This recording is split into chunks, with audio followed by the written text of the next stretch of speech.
afternoon, everybody. This morning, I spoke with, and Vice President Biden spoke with Mayor Joe Riley and other leaders at Charleston to express our deep sorrow over the senseless murders that took place last night. Michelle and I know several members of Emmanuel AME Church. We knew their pastor, Reverend Clementa Pinckney, who, along with 8 others, gathered in prayer and fellowship and was murdered last night.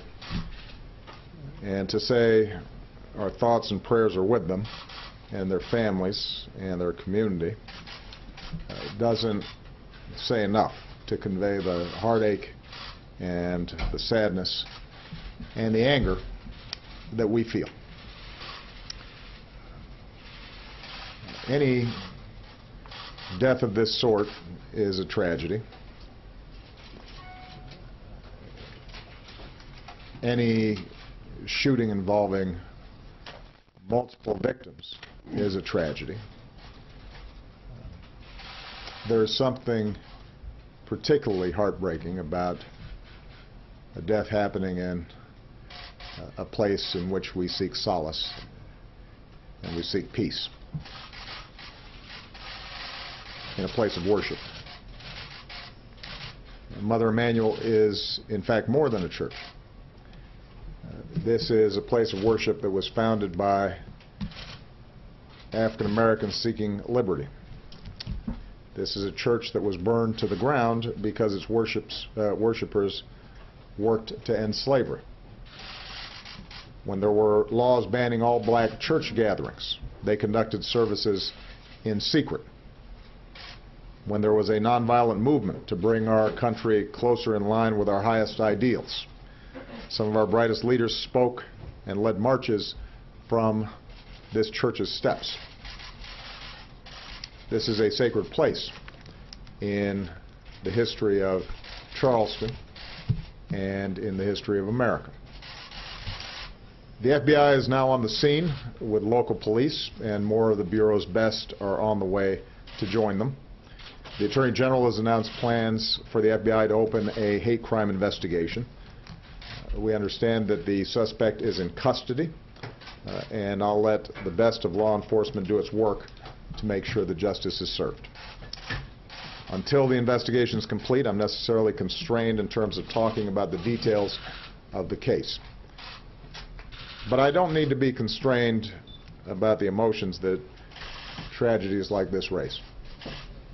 I've had to make statements like this too many times. Communities like this have had to endure tragedies like this too many times. We don't have all the facts, but we do know that, once again, innocent people were killed in part because someone who wanted to inflict harm had no trouble getting their hands on a gun. Now is the time for mourning and for healing. But let's be clear. At some point, we as a country will have to reckon with the fact that this type of mass violence does not happen in other advanced countries.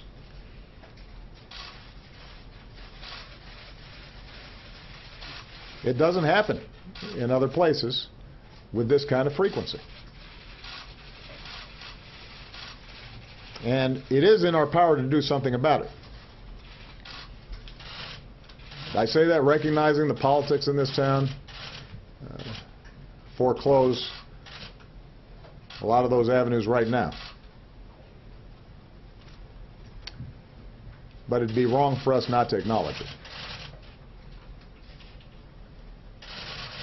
And at some point it's going to be important for the American people to come to grips with it. And for us to be able to shift how we think about the issue of gun violence collectively. The fact that this took place in a black church obviously also raises questions about a dark part of our history. This is not the first time that black churches have been attacked. And we know that hatred across races and faiths pose a particular threat to our democracy and our ideals. The good news is I am confident that the outpouring of unity and strength and fellowship and love across Charleston today, from all races, from all faiths, from all places of worship, indicates the degree to which those old vestiges of hatred can be overcome. That certainly was Dr. King's hope just over 50 years ago, after 4 little girls were killed in a bombing in a black church in Birmingham, Alabama. He said they lived meaningful lives and they died nobly.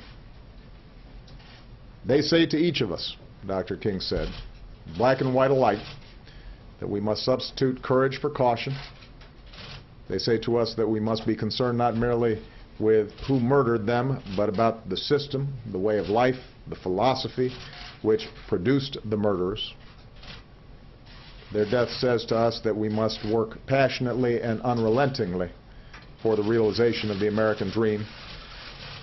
And if one will hold on, he will discover that God walks with him and that God is able to lift you from the fatigue of despair to the buoyancy of hope and transform dark and desolate valleys into sunlit paths of inner peace. Reverend Pinckney and his congregation understood that spirit. Their Christian faith compelled them to reach out not just to members of their congregation or to members of their own communities, but to all in need. They opened their doors to strangers who might enter a church in search of healing or redemption.